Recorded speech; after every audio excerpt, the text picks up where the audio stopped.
Welcome to The Shadow Knows, a podcast where we journey into the depths of the psyche, mystery, transformation. Hi, I'm Maureen.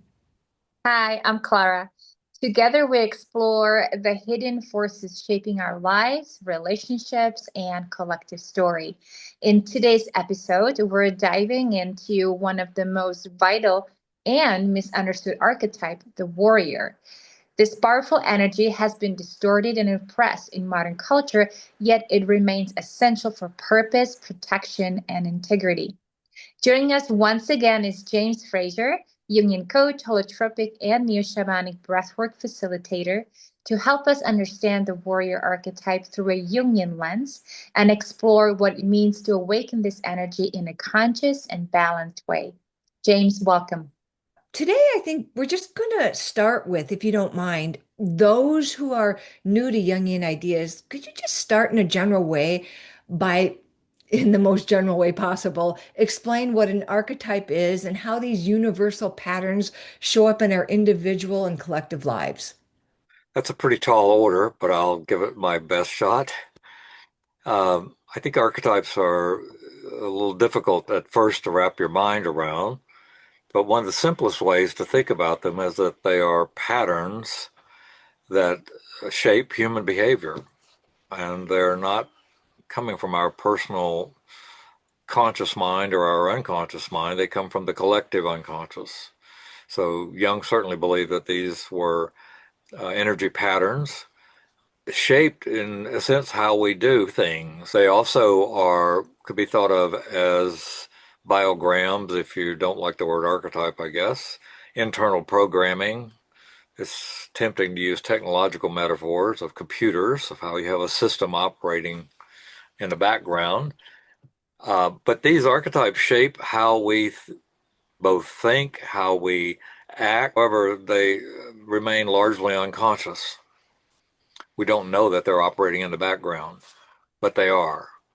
So there's a way you could also think of them as lines of development. Again, that sounds a little fuzzy, I know, to have those three different things, but if you think about if you were going to build a house, you have a set of plans, and that's the logos for that house. That's what helps build that house. The impetus and energy to build that house and the shape that you build it could be thought of as a pattern, and you're following that pattern, again, either consciously or unconsciously. So archetypes are very powerful forces. They're not like human forces. They tend to operate, again, in the background and unconsciously. However, they can be related to, and we can actually learn to regulate them, which is one of the most important pieces. And one of the things that differentiates Neo-Jungian work especially is the idea that these need to be consciously embodied. They need to be thought about and learned about, and we need to learn how to regulate them, because when they are unregulated, they tend to turn into their shadow form. And the shadow form tends to be the, at best, immature expression of the archetype, and at worst, the pathological expression of the archetype. Mm. So, James, what I'm hearing you say is that specifically in the Neo-Jungian theory and thoughts, there's a way to approach and work with the archetype, because I feel like the warrior it can be very admired archetype in today's world, and also a very feared archetype. So, what would be the mature approach to this energy? Well, the first step, of course, is you have to become aware of it. You have to become aware of there is such a thing called the warrior. And in my own case, for example, I had been wounded by shadow warriors quite greatly as a child. I wasn't just naturally geared toward warrior energy anyway. And so I had to do some very deep work around getting around a very negative image, which I wanted nothing to do with. It wasn't until I really encountered some of the Jungian and Neo-Jungian work that I began to realize that this was a big piece missing in my own personal growth work. I had done a lot of therapy, I'd done a lot of other kind of work, and I'd actually unconsciously done some warrior work. But when I began to realize that this was a pattern that I needed to work on, it opened up the door. In our culture, mostly what we see are shadow warrior energies. So naturally, lots of people have a real pushback against aggression. They look at things like distortions of the warrior when people act it out in ways of violence or dominance or wars and useless loss of lives. And they think, well, they don't want anything to do with that energy. But every organism, including a single-celled amoeba, has to have some dealings with aggression in your life. You have to be able to be aggressive to get your needs met. Except even the word aggression is now a negative word. And people don't like aggression. They want me to substitute the word assertive. But actually, there are times in our lives when we need to be aggressive. We need to be fully connected to this warrior energy, because the warrior is not just about dominance. It's not just about violence. It's not just about all the other shadow expressions we see of it. The warrior, in its ultimate expression, is about protecting the vulnerable. It's about protecting those who need protecting. It's also about protecting the sacred. The second step is, then it's very helpful if you have somebody who really knows about this stuff, who can teach you about it, and then can help you in your beginning work to try to get consciously connected to the warrior. One of the ways I was disconnected to the warrior was I had a very difficult time asking to get my needs met directly. I had a very difficult time saying no. In other words, I had a lot of codependency kind of issues. So, for example, if I went to a restaurant and I ordered a steak and I ordered it medium and it came well done, I would just eat the steak. I would just figure, well, okay, the chef's had a bad day and I don't want to bother anybody. So, one of the beginning, and it sounds very trivial, but it was actually a pretty big step for me to say, no, you need to send this steak back. It's not done the way I asked for it to be done. Please bring me one the way I asked for it to be done. And then that extended to my pet peeve, which is going to a restaurant with someone expecting to have a nice, enjoyable meal and a conversation and being overpowered by blaring, blasting music. Got to the place of not being willing to put up with that and to ask that the music be turned down. So that those small steps ultimately led me to much bigger steps of trying to embody the warrior. But of course, first I had to learn about the warrior, that it's not just negative. It's not just all these immature expressions. It's not all these pathological expressions. The warrior is, again, about boundary setting, the ability to say no instead of yes when I really want to say no, the ability to have a mission, to be organized. If you're not connected to the warrior, you'll be sloppy in your life. And I certainly was the first third of my life. I saw all discipline as just self-punishment. But it was learning about the warrior and then begin to practice the warrior and also connect with warrior images. So I began to study film, both the shadow warrior in film and also looking for the positive warrior, or especially those films where a shadow warrior develops into a positive warrior. So literature is probably the best place for us to see the warrior energy. And we've been writing about this warrior energy since the first great epic of Homer, written a couple thousand years ago, or more than 2,000 years ago. And we're still doing it today in the form of our modern movie. Some of it, admittedly, is quite distorted, and a lot of what we see are the shadow warrior. I think it was estimated at one point in time the average child, by the time they graduated from high school, had watched something like 44,000 murders on television. Well, it would be nice if we had at least 44,000 acts of positive warrior to counterbalance that. We don't. And so when we look around us, we're not readily available. So you have to do some work, you have to do some research, but you can begin to see this warrior energy play out, especially most easily in film, of course, because drama is life stripped of the minutiae and just right down to the archetypal patterns. I had done a lot of work in non-ordinary states, but this was like the other half that was missing. And so in both in terms of my own life and also in terms of the people that I've worked with, it's been one of the most effective models I've ever discovered. What you just said about the warrior, and for someone who may be completely unfamiliar with this energy. It's the underdeveloped archetype within the psyche.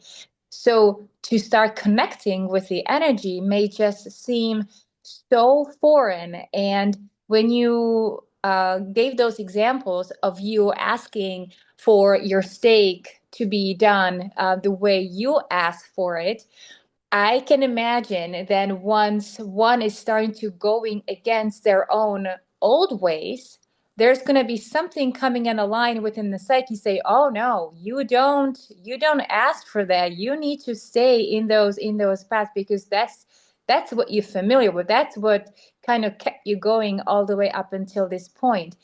You don't ask for your needs to be met." Can this be viewed as the shadow warrior manifestation? What could be, I think this is probably a good place for us to discuss the fact that the shadow has a bipolar aspect to it. There is an active shadow and a passive shadow. So very frequently, if you're not in touch with the positive and you're not manifesting the mature warrior, you're likely doing one or the other, either passivity or overly aggressive.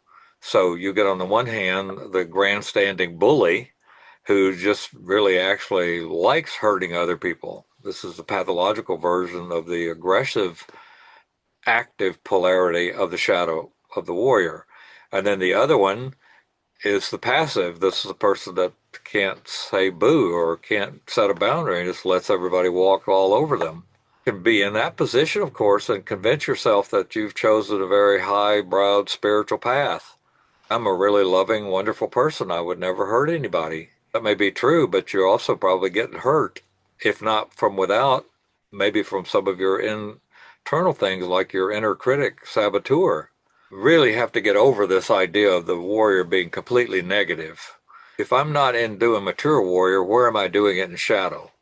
Is a very good question to ask. So if you're, say, a lover type, which is the opposite to the warrior, and you're very loving and kind and very nice person, and you go out of your way to be helpful to everybody, even falling into the trap of codependency, you'll notice that you're likely, a lot of times, your connection to the warrior is in passivity. You give up the warrior. You don't have a connection actively to the warrior. And then you wonder why people are kind of walking all over you all the time. Or you'll let it build up and suddenly you'll explode one day and a lampshade goes flying across the room. And then you wonder, oh, my God, who was that? I don't know. So we all can connect to all of these. It's important to realize, though, that for the most part, these things don't communicate with each other. They're not on the human level. They're just these energies and potentials and patterns. It is up to us to regulate them.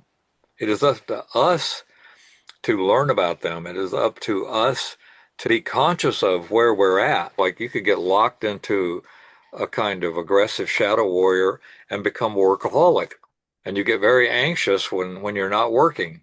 But you don't notice that your family life has gone to hell. And you don't notice that you're having all kinds of other problems, but you're just working and working and working. And of course, if you work for a big corporation, they may love you because you're just all the time there and all the time working. As much a possession state as the addicted lover is in the addict. It's just that we don't view it that way. But I think it's really important to make that statement that these things don't self-regulate, don't come to maturity on their own. And ancient cultures had it way over us in terms of this understanding. They knew that they had to do something, particularly in males. Warrior aggression biological thing comes online long before they've had a chance to build a mature, solid, cohesive self structure. With a woman, it tends to come on at midlife after she's had 40 plus years of building that cohesive self structure. So the immature warrior energy plays out mostly in men than it does in women, because by the time most women get theirs online, they've got a lot of maturity already, opposite to what the male has. But these cultures recognize you had to do things to steward these energies. You had to do things to develop these energies. They didn't just automatically happen. especially with the warrior. Most definitely for warrior energy, and why we have so much immature warrior, because we don't do anything in our culture to help people do this. I can guarantee you that almost nobody listening to this video can recall a single class, 1 hour long lecture in their entire experience from kindergarten to high school on how to set boundaries. I bet you can recall hundreds of classes on science and math and sports and everything in between, but not one on how to become a mature human. Not one on how to do boundary setting, which is one of the most important things in terms of human relationships that I can think of. We should have a boundary setting class every semester from kindergarten through high school and maybe beyond. But we don't. We don't have a sensibility about initiation. We don't have a sensibility about eldership anymore. We're a youth orientated culture. We actually see getting old as being if not a crime, it's a mistake. You know, as Richard Pryor used to joke, old people aren't fools. They don't get to be old being no fool. But we don't see them as repositories of wisdom, as guiders of the culture. We see the new hotshots that came out with a great new piece of software. Those are our heroes now. The one who developed a product that made $1 billion by the time they were 23. Those are our heroes. So lacking all of that, we are in a very poor state in terms of this. And thus we see a lot of the shadow side of it. And one way you can see this is in the gang phenomenon, because the average kid that joins a gang is usually around the time that we would associate with puberty, somewhere between 10 and 14 years of age. That's when they join a gang.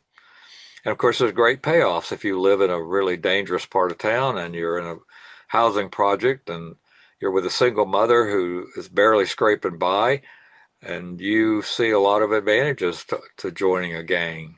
But they also do a lot of ritual process, and they are absolutely warrior. Unfortunately, it's shadow warrior.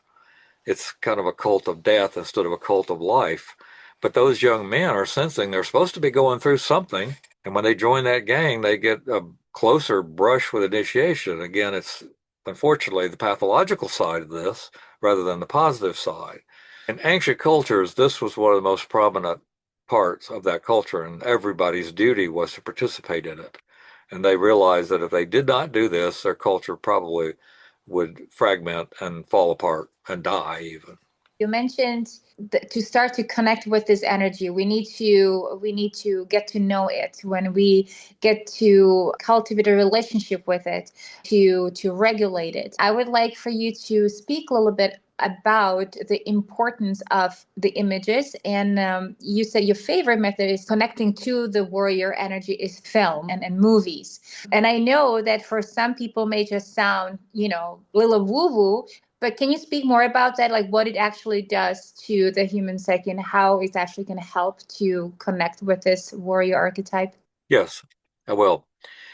It appears that images act like sort of connectors and transformers to this energy. So if I have an image of a warrior that resonates for me, it might not resonate for you, but one that resonates for me, and I keep that on my desk every day to remind me that I'm supposed to also be, doing all the things I have to do in life, but I also need to be connected to that energy. That image allows the connection to happen in a faster, much more effective manner. So even if you have an image, for example, when I first start talking about this with a client, often I'll use a movie image that's almost universally recognized and understood. And I'll ask the person, do you remember the Cowardly Lion in The Wizard of Oz? Oh, yeah, I remember that. And then I describe the scene when Dorothy and the Tin Man and the Straw Man first come upon this cowardly lion, and he's acting all bravado, and he's trying to frighten them, and he's letting out these roars, and they're all shivering and shaking, and he threatens to, he offers to fight him with one hand behind him, and finally he makes a move toward Toto the dog, and Dorothy pops him in the nose, and he just collapses. All that fake persona falls apart, and he starts sobbing, and he admits that he's actually a cowardly lion. It's a terrible thing because lions are supposed to be naturally aggressive. But then in the movie, he actually transforms into a positive warrior. He does several things in the movie to step into the role to get over his being the cowardly lion. And by the end of the movie, they give him the medal, which of course is another image. And now he can proudly proclaim he's the warrior. But it's also the acts that he's done in that movie. Now, everybody remembers that movie, or at least people my age do, because it was shown every year at Thanksgiving. In fact, but you see there the development from the person who's really not connected to the warrior, but is acting like they are. The bravado, macho, bully. And that's really what's behind people who are bullies. They're not really connected to warrior energy. They're pseudo warriors. And they've gone around, they've learned a strategy of making everybody afraid and keeping people away from them.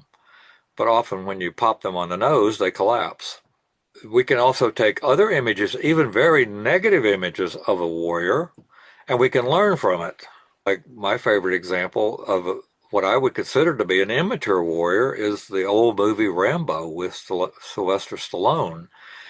He's presented as a lone warrior type, and he's got his little pocket knife, and he's facing 17,000 of the enemy, and he manages to kill them all. Well, that's just completely BS. It's just total nonsense. If you actually study war and study real warriors ask for help. They want to go with an overwhelming force. They don't ever want to go by themselves. But into the American zeitgeist, cowboy, warrior, loner is built in this image that we have to actually get over. And one of the really important things about practicing warrior is learning to recognize your limits. It's not being self-effacing, that's just recognizing that all of us have limits, and to go past those limits, we need to ask for help. One of the best cultural examples and expression of this, even though you probably won't ever hear them talk about this word, is in the program of recovery from addiction called Alcoholics Anonymous. That's a warrior training program. And if you're going to get in that program and you're going to actually manage to get out from under the compulsion of an addiction such as alcoholism, you're going to have to ask for help. And you're going to have to use other people that are willing to help you. That's the true warrior energy. The idea that I've got to do all this by myself. And I've seen that. I started off working in the field of addictions, and I've seen that attitude kill more addicts than anything. The addict has the attitude, I have to do this by myself. Well, you've already proven you can't do it by yourself. If you could have done it by yourself, you would have already done it. But that's built into our, particularly American zeitgeist. And that's one of the things we have to get over. We have to be willing to ask for help. So when I want to connect with something, if I have an image of it, I'm going to be able to connect to that in my inner psyche in a much, much better way. And so if I find a good image that works for me and I keep it around, even when I have to make a difficult phone call, for example. In my case, I use it's the knight from the famous Lewis chessmen set that's at the British Museum. Mine's not a real one, of course, it's a copy of it. But I have that on my desk, and it's not something I worship. I don't think it has any magic in the figurine, but it reminds me that I need to connect with that energy inside me. And so if I have to make a difficult phone call, I'll be looking at that image the whole time I'm making that phone call. And it helps me connect to that warrior energy. It helps me find the courage to push back past whatever fear I might be doing. This is another thing we need to clear up. A lot of people think if you're really in warrior, you don't have any fear. That's absolutely not true. But courage is having fear and doing it anyway, doing what needs to be done. It's not a fake denial of fear, it's an acknowledgement of fear, but saying, I'm not going to let the fear stop me. So I think one really great way to start this kind of work is for people to go looking for a positive warrior image that they resonate with. Now, I might resonate with a medieval knight in this case. It might fall flat for you. And admittedly, it's harder to find images of female warriors. And we tend to think, of course, of the image of Joan of Arc because she's usually depicted in her suit of armor and actually fighting battles with other men. But you can look at characters, for example, Frances McDermott in a movie called Three Billboards Outside of Ebbing, Missouri. She's not in any battle. She's not shooting any weapons or cutting people with a sword, but she's absolutely in female warrior energy. And you can see, you can find images of a female warrior, somebody who's embodying that energy, and use that to connect to your own image. And then if you really get creative, you can start doing things like create your own image and doing an artwork, a drawing, a sculpture, and that'll even be more powerful. But if you could kind of think of the energy as being almost like a nuclear power plant, but if you're not wired up to it or your fuses are blown, then you can't really make use of that energy. So these images act as the transformer fuse box to get us connected to that.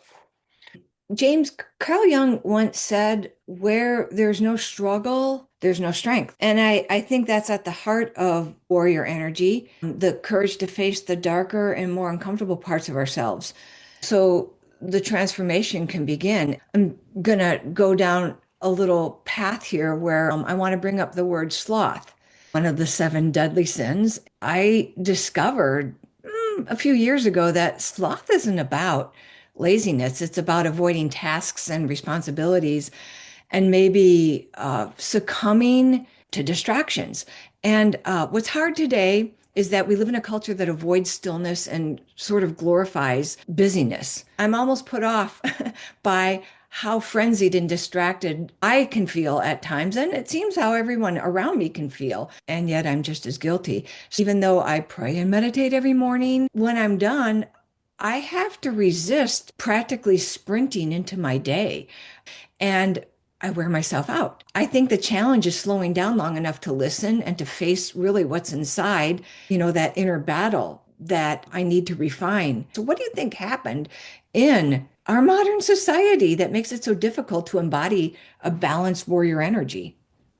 Well, I'm sure it's a very complex answer if you really tried to parse it all out, but I would lay some of this on feet of what I was talking about earlier of us abandoning the whole idea of initiation and really beginning probably all the way back to the Renaissance, but certainly with the dawning of the scientific revolution, the age of enlightenment, the industrial revolution, now the information revolution, and then this new thing we're going into, who knows? We've just abandoned all ideas that we need to do things to help people become mature. And so if you're not mature, then you're going to be flying around these archetypes and not being well balanced.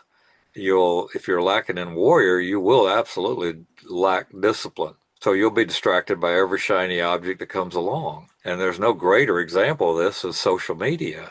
I think everybody should watch that film. It's an old film. It was done 10, 15 years ago. Social media, to get some sense about how manipulated we are with distractions. I mean, honestly, I could go on, do an internet search for some oddball thing like antique sinks from 1920s. And I'll guarantee you, within 10 minutes, I'll be getting ads for antique sink restoration companies. We're tracked everywhere. Everything is bombarding us all the time. And I think we're running. I'm reminded of Malidoma Somé, the wonderful African shaman who came here to teach back in the 1980s. He was sent here by his elders. And when he first came back to discuss Western culture with his elders, he was struggling to try to explain to them the concept of rush hour. And one of the old elders very wisely asked him the question, what are they running from? Because usually in those cultures, if you're running, there's something chasing you. And we might fairly ask that question, what are we running from? We're running from the stillness. Because you get still, your material starts surfacing. We're running from the responsibility and the discipline. Again, like in my interpretation of discipline was self-punishment. Instead of really having the knowledge, which I now do, that discipline leads to more freedom. It's the exact opposite to what we're kind of, our puer puella culture has gone into. We're trying for eternal youth and eternal happiness, eternal distractions. But we're sitting on a whole lot of psychological material that's not been processed. We're sitting on a lot of uncompleted initiations that need to be done. And you'll see it very frequently with these life cycle generated time periods, such as midlife, where almost everybody goes through something, or their spouse goes through it, and then they go through it vicariously with their spouse. Freud called it the return of the repressed. So all these things we didn't do, and we thought were successfully avoiding with our distractions, and then they come hitting home very, very hard. It's also an opportunity, of course, if we've gone through some of these crises, to turn them into opportunities. So I think we're avoiding a lot of things. Grief would be one of them. Our grief rituals have degenerated into jokes. I mean, they're not even remotely close to what true grief principles are about, because grief is actually an initiatory process. You're supposed to go through grief fully and come out on the other side with a changed sense of self. So there's a lot that can be said about this loss of warrior in terms of discipline, in terms of calmness. The place of calmness is the warrior. If you're not connected to warrior, you won't be calm. You'll be full of anxiety. What assages anxiety? Distractions. So everything that comes along that can distract you, that's the way to make money these days. And every day we're hit with something new, some new thing we're supposed to be chasing. Whereas the ability to sit, to meditate, to self-reflect deeply, we don't have any defense against the anxiety that goes along with that. And even the process of going from, like I said earlier, if you're in the opposite energy of the lover and you start trying to go toward the warrior, let's say you've been very, very codependent and you just learn about all this stuff we're talking about and you decide you're going to start trying to become warrior, the first thing you run into is your own abandonment fears. So now you're full of anxiety, which causes you to run back into the lover. Then that causes you to act out in some way to assuage the anxiety, and it's either distraction or addiction or something. Instead of going through things, instead of facing things and going through them and learning and growing from the other side, we're running from them. And we're running faster and faster and faster and faster. One of the ways we do it now is with information. It's estimated that a 7-day run of the New York Times, so in other words, if you read the New York Times cover to cover for 7 days, you would have gotten more information in those 7 days than a person was exposed to in their entire lifetime in the 1850s. And now we're constantly wired. I mean, we've got our cell phones with us, we're scrolling. Even you could go into a restaurant, you see four friends have gone to lunch. All four of them are on their phone. It's like we're becoming more and more detached, which causes us more and more anxiety, which causes us more and more. It's just a self-perpetuating kind of loop. Well, I think the first step is maybe then to simply notice where we've gone numb and or maybe even overly comfortable.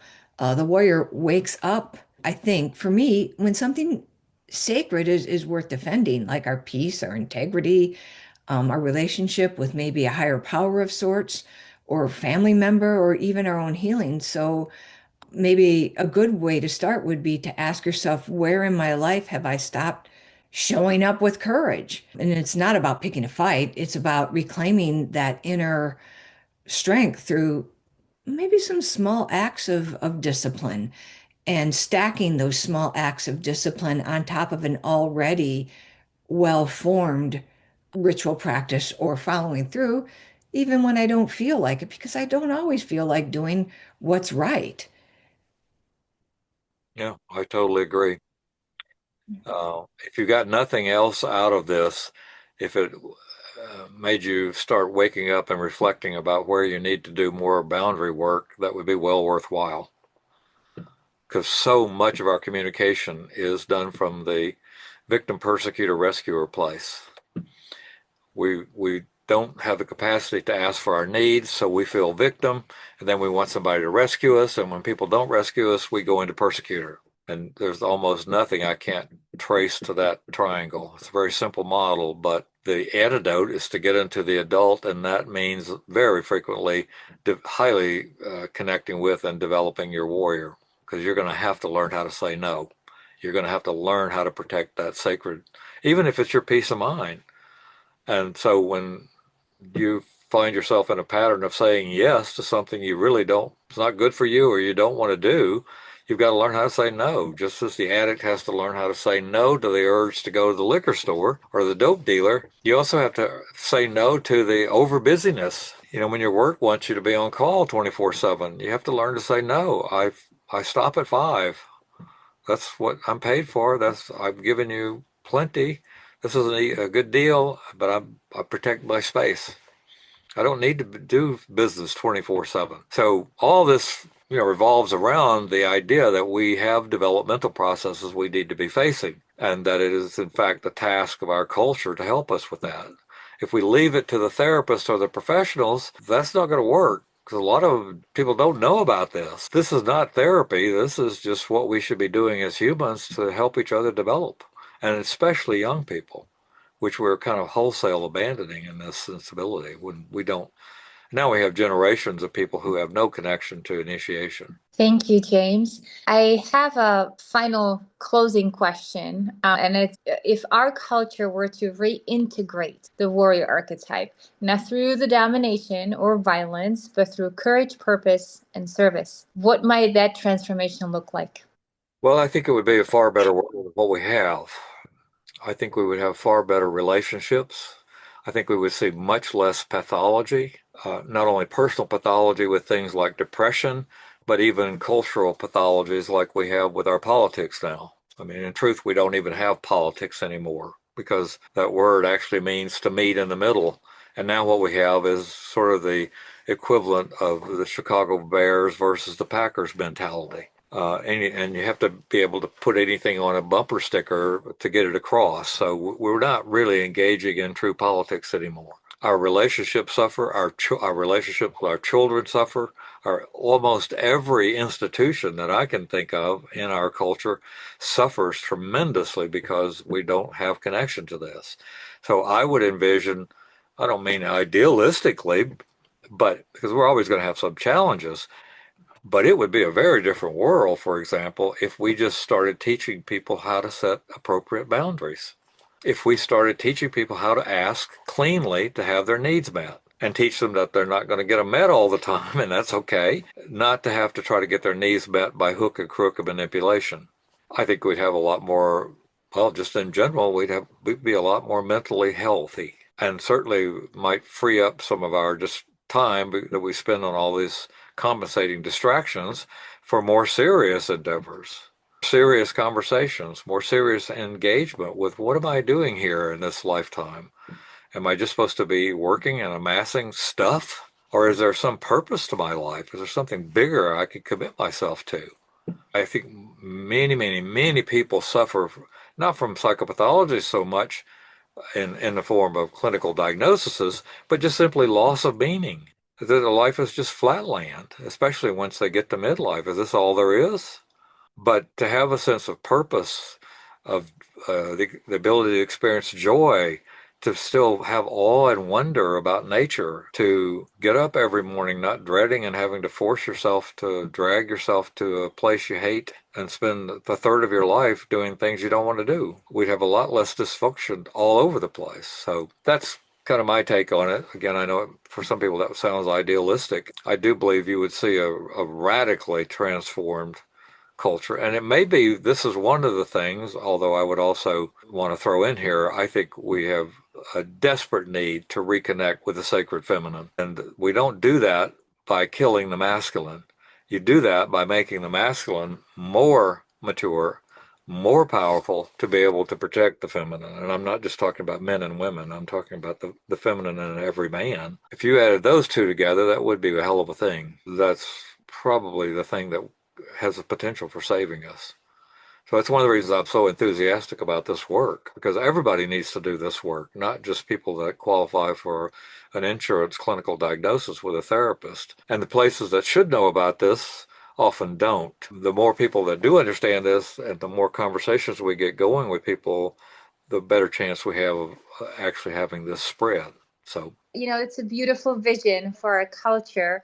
It just keeps me that much more enthusiastic and just motivated to continue to doing this. So thank you for that, James. Yeah. Thank you. I also want to say too that like it seems like the real integration happens in how we live our daily lives and how we respond when things get hard. And maybe, most importantly, the thing that I've learned is that, we have to go it alone. Warriors train in community. It's important that we surround ourselves with people who we believe are courageous and not necessarily brave, because there is a difference between bravery and courage. Brave is something that's sort of inherent, an inherent strength. And most people don't always have that.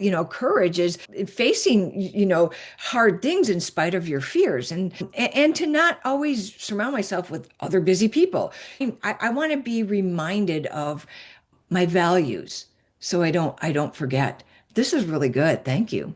it reminds me, and I'm old enough to remember this, of course, but before the days of smartphones, there was a time period in the 1980s when it was really chic for everybody to be carrying around their day planner.